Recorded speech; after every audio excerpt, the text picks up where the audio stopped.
लाया आज़ादी है, डेमोक्रेसी है।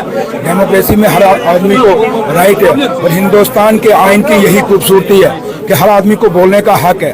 और जो रेजोल्यूशन नेशन कॉन्फ्रेंस लाई है, उस नेशन कॉन्फ्रेंस का अंदर सब कुछ क्लियर हो गया। अब उसके बाद कौन क्या करता है उसका हमें लेना देना नहीं है। लेकिन मैं एक चीज़ आपको कहूँगा कि जो आज बीजेपी हम चाहते हैं हाउस चले, क्योंकि जब यहाँ पे जम्मू कश्मीर का स्पेशल स्टेटस तोड़ा गया, उसमें सिर्फ एक आदमी से साइन करवाए गए और ये तोड़ा गया।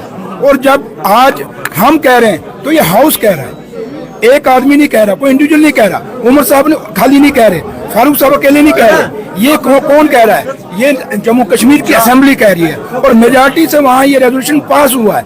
और रही बात के जहाँ तक बीजेपी का ताल्लुक है, बीजेपी क्यों छटपटा रही है? तो जरा इनको पूछो तो सही, ये दूसरों पे इल्जाम लगा रहे हैं। मैं इस बीजेपी को पूछूं जो जम्मू ये अंदर जम्मू के अपने आप को 100 कार्ड एमएलए में कह सकूंगा, क्योंकि इनकी किस्मत अच्छी कि वहां पे जम्मू में नेशन कॉन्फ्रेंस में इलेक्शन नहीं लड़े, वहां अलायंस में इलेक्शन था। काश हमारे लीडर ने हमें हुक्म किया होता, अगर जम्मू सूबे के अंदर हमारे लोग इलेक्शन जीते होते तो लड़े होते तो आज नेशन कॉन्फ्रेंस की मैक्सिमम सीटें वहां से निकली थी। मैं आपके सामने उसकी एक एग्जांपल हूँ। जिसको मैंने हराया वो कौन है जो कल मेरे पुतले फूंक रहा था? मैं इनको पूछना चाहता हूँ, 10 साल में आपने क्या किया?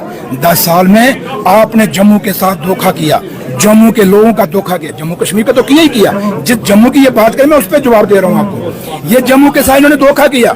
10 साल में इन्होंने क्या किया?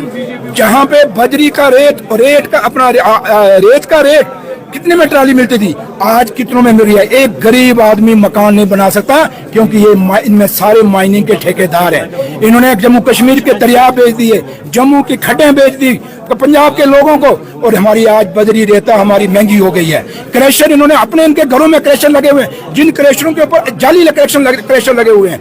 इनको अगर पूछो कि जो भी इंडस्ट्री की जमीनें हमारे जम्मू कश्मीर के इंडस्ट्रियलिस्ट जो थे उनकी जमीनें छीनी गई, उनके प्लाट छीने गए और उनको बाहर निकाल के इनके बाहर के लोगों को इंडस्ट्री के अंदर जमीनें दिलाई। इंडस्ट्री में बहुत बड़े स्कैंडल इनके हैं। इन्होंने टूरिज्म के नाम पे पैसा खाया, स्मार्ट सिटी के नाम पे पैसा खाया। जम्मू शहर में जिसमें ये बात करते हैं, मैं कश्मीर तो आप सब जानते हैं, मैं जम्मू में इनको बताता हूँ कि बताओ जम्मू में इतने टोल प्लाजे क्यों लगे भैया? जवाब दो।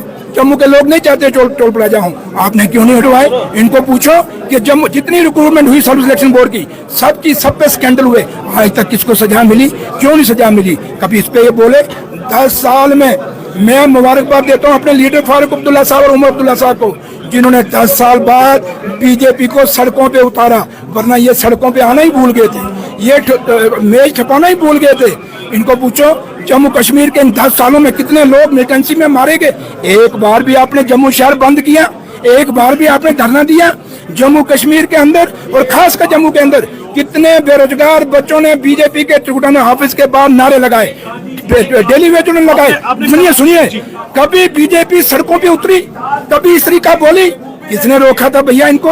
ना ये डेली वेजों पे बोले, ना ये बेरोजगारों पे बोले, ना जम्मू की तामीर और तरक्की पे बोले, ना स्मार्ट सिटी के घोटाले पे बोले, ना हमारी इंडस्ट्री खत्म हुई उस पे बोले, हमारी ट्रांसपोर्ट खत्म होगी उस पे बोले, ना हमारे होटल खत्म हो गए उस पे बोले, ना हॉस्पिटलों की हालत क्या है उस पे नहीं बोले। ये बोले तो बोले कहाँ? क्योंकि 370 के नाम पे इनका व्यापार चलता है, 370 के नाम पे इनकी माइनिंग चलती है, इनकी इंडस्ट्री के व्यापार चलते हैं, इनकी सब ठेकेदारियां चलती हैं। आज समाज से जितने ठेकेदार बाहर के लोग आए, जितने बड़े प्रोजेक्ट हैं सब बाहर के लोग हैं। क्या जम्मू कश्मीर के बच्चों को बेरोजगारी मिल रही है? सेल्फ हेल्प ग्रुप जब उनको यहाँ से वो ठेकेदारी लेते थे इंजीनियर, उनको जब यहाँ से निकाला गया पीडब्ल्यू दफ्तर से, उनको काम करने से रोका गया। एक बार भी बीजेपी के लोग बोले? मजा तब था तब बोलते। ये कभी लोगों के, गरीब लोगों के मुद्दे पे नहीं बोलेंगे, ये पैसों वालों के मुद्दों पे बोलेंगे। जरा इनको पूछ लीजिए भैया, अगर जम्मू का कोई कातिल है तो ये लोग हैं। ये वोट का कभी हमारी तरह जमीन से उठ के वोट लेते तो इनको पता होता है कि जमीन पे आखिरी कोने में जो बैठा हुआ आदमी उसकी डिमांड क्या है। ये सिर्फ मोदी साहब के नाम पे जीत के आते, मोदी साहब के नाम पे जीत के आते हैं। जिस दिन ये लोगों से जीत के आएंगे उस दिन इनको पता लगा जो सुरेंद्र चौधरी बोल रहा है वो सही बोल रहा है। ये कहते हैं जम्मू में सुरेंद्र चौधरी जयचंद है, गद्दार। सही जम्मू का कोई जयचंद कोई गद्दार है तो ये 28 के 28 जो आए हुए हैं ये है जयचंद और गद्दार। शुक्रिया।